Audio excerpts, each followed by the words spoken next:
So this is the last week of our Cheers series. If you haven't been here, it's been kind of silly. We're trying to compare God to this really dated television show. I mean, when's the last time some of you looked back to your pictures of yourself in the 80s? And you like, Mary Lou, what kind of hair did you have in the 80s? Big hair. Yeah. And Dan, what kind of clothes did you wear in the 80s? We all looked pretty funny back then. And so you wonder, what could we possibly get out of this ridiculous old television show? But God works in mysterious ways. God works in ridiculous ways. And we're going to try to find some eternal wisdom through this very small, weird little part of culture. So far, we've looked at the theme song. Everybody knows your name. And we want this place to be somewhere where we can have that sort of fellowship on one hand, but also to be a place where we can invite other names to be part of our family here. And we've talked about the characters, Fraser and Cliff and Coach and Woody and Sam and Carla and Diane and Rebecca. So, if you've seen the show, in a fashion appropriate to the answer, what's the one character we haven't talked about yet? Norm. That's not appropriate to the answer. You tried. You started, but no one else kept with you. What's the one answer? What's the one person we haven't talked about? Norm. Right, exactly. And if like Jim walked through the door and we all said, Jim. Yeah, that'd be fun. And if Sue walked through the door and we all said, Sue, we'd be a weird church. That would be weird. But God works in weird ways, too. Norm is such a likable guy. And he's loyal, and he's patient, and he's jolly, and he's just friends with all these other messed up people in his life. He never causes a stir in the bar. He's always there to listen. We would love to have a Norm as a friend. And I wish in some ways I was a little bit more like Norm. He's just a good guy. Except the one thing we tend to know about Norm, other than that, is that he drinks too much. You know, it's not blackout, car wreck, life in the gutter too much, but for years at a time, all we know about Norm is that he's got a glass of beer all the time. And before we go any farther, time out. If you know anything about me, I'm not going to rail against beer. I like beer. Jesus liked wine. Our men's group, we meet at a bar. Our women's group, they started talking about margaritas. So, as long as you're old enough to make good decisions, there's nothing essentially wrong with alcohol from my perspective and how I read the Bible. But for some people, it can be a stumbling block to a full life. For some of us, for some of our parents, for some of our friends, many of us live a story where alcohol just gets in the way of something. When you can't make good decisions with alcohol, in that regard, yeah, there's probably something wrong with it because there's something wrong with us, all of us. So wherever you fall in that controversy, and it is a churchy controversy, time back in, the fact is we all know someone like Norm. Someone who has their stuff together, manages their life pretty fine, but we all have an aunt who's just a little bit too much fun. I have like 4 of those aunts. We all have a friend who always has that the last beer at the bar. We all have a teenager we worry about. Some of us have parents that we know more than they think we know. And many of us know people who smoke too much pot. And whether we know exactly who these people are, there's people in our lives who are addicted to pornography and to gambling. And when we don't put these other things in the same categories, but you know people in your life who they can't get through a day without wanting to buy something. Or they can't drive to Denver without just getting so angry at all the people around them.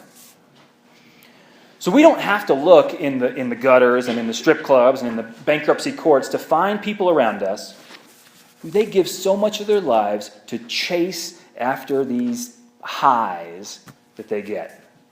There are plenty of regular, happy, functional Norms walking all around town, even sitting in these very pews.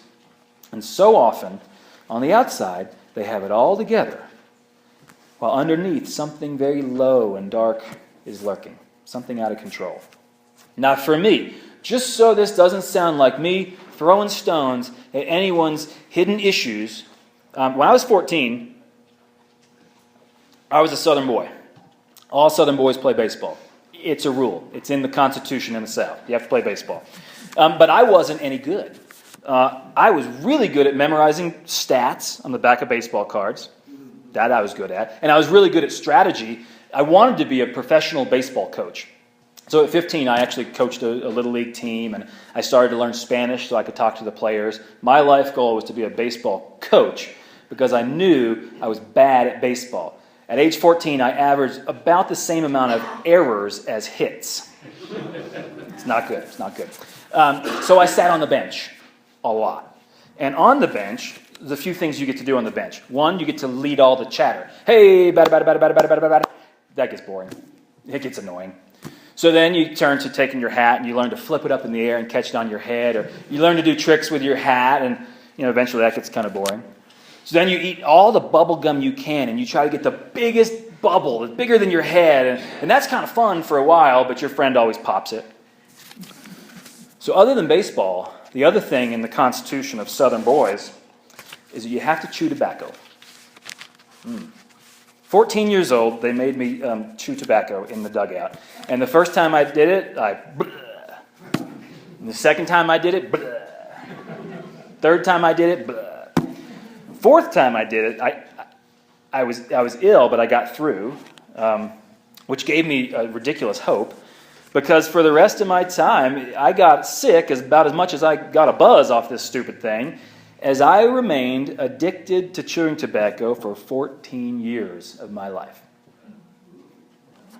Don't judge me. I beat that. It took a lot of effort. It took a lot of failure, but I beat that about 8 years ago. I don't even crave it anymore. I'm pretty happy with that, but it was hard.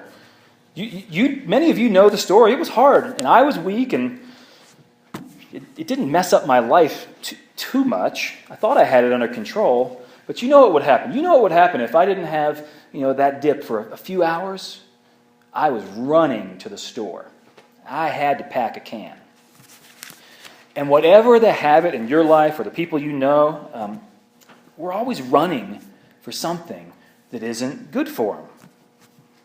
This sermon is not about addictions, by the way. It isn't about the nasty things that we do or we do to each other. This isn't as much about what we're running toward as what we're running away from. Because running goes in both directions. Now, picture me at 14. My mom had just gone through another divorce. And I hadn't really started growing yet. Puberty was kind of one of those things still coming up. And I was the class clown who was more annoying than funny. And so all those things put together, I was just gaining all kinds of weight. Do you think I really cared about running toward chewing tobacco? Or was I more concerned about running away from being a lonely boy?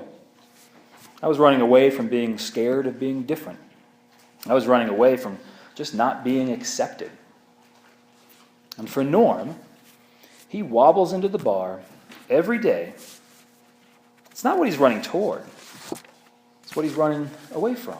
For instance, there's a character in Cheers that we never see, not once, not one episode, and it's Norm's wife, Vera. He says he loves her. There's a whole episode dedicated to him winning her back because he spends too much time at the bar. And there's 3 more seasons after that. But he spends all this time there hiding from her, having a laugh with his buddies, trying to ignore that he has an unfulfilling marriage, trying to ignore that he has a job that doesn't challenge him, trying to ignore that his life is on a path to what seems like nothing. He's not running to alcohol, he's running from life. And we all know Norm. We all know the kind of person that I was. People who cope. People who are scared of one thing, but they fall into another trap. There's a book in the Bible kind of about this. Amos, chapter 5. One of my favorite chapters in the whole Bible. Prophet Amos talks about people who are so full of guilt and so full of this need to prove themselves before God and the world that they run, this is what they run toward, moral purity and contrived ritual. You know people like this who just have to be, their lives are so messed up that they have to do everything morally right. There's nothing wrong with that, but Amos notices that people who get addicted to that stuff, especially in churches, they tend to get stuck in selfishness. They tend to get stuck ignoring compassion and justice and their neighbor. And this is what Amos says to these people. It's as if someone fled from a lion and was met by a bear. Or they ran into a house and rested the hand against the wall and they were bitten by a snake.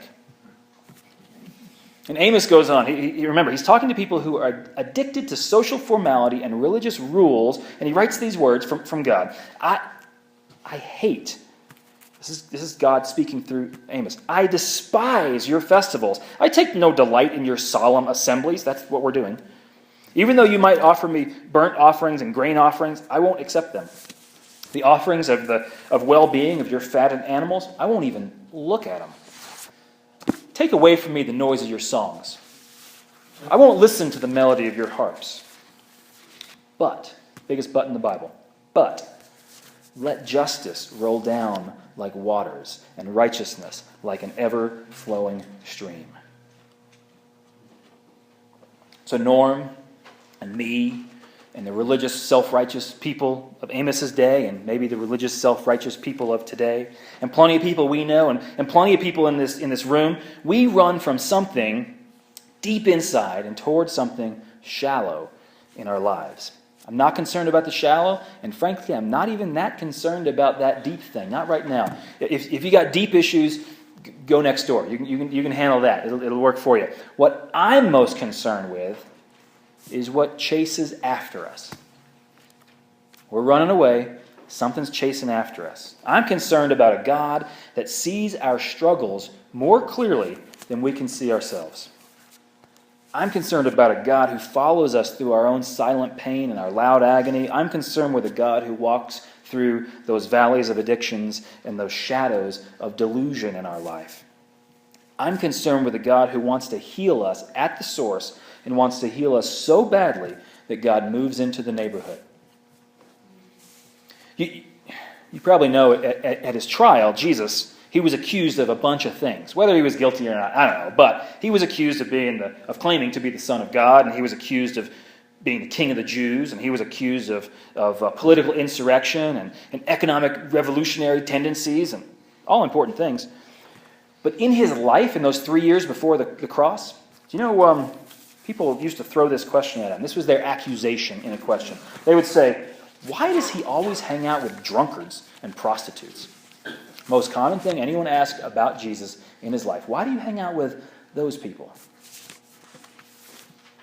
All these questions, these questions weren't written down, but you get the sense that the people may have asked further about Jesus. Why does he hang out with that angry kid Peter? Because that guy is always carrying a sword, and his temper is going to get him in trouble, and it's going to get Jesus in trouble. He's a mess. And why is he hanging out with that thief, that greedy thief, Judas, who would sell his own grandmother for a nickel? Jesus is going to find out about that guy. And why does he hang out with those two guys who hate their dad so much that they're not even going to take over his fishing boat? Instead, they left their dad and went to follow a stranger. They must hate their family. Why would he hang out with kids who hate their family?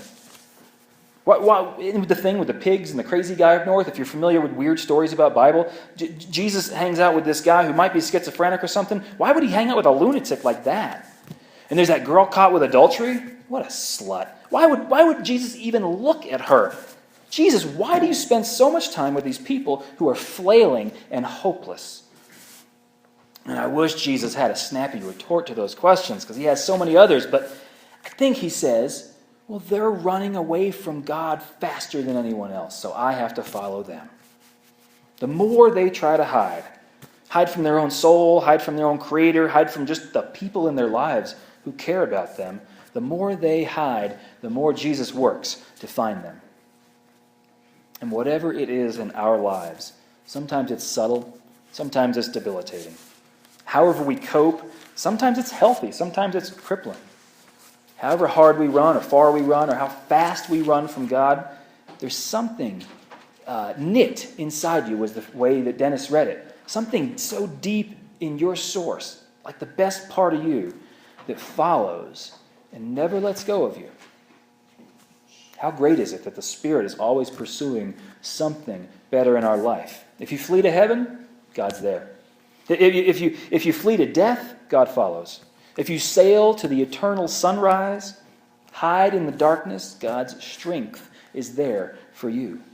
Whatever we run to, whatever we run from, the good news is that we are pursued with passion and relentlessness, which is at least as good as mysterious and weird and all the other things we can accuse God of working through. Amen.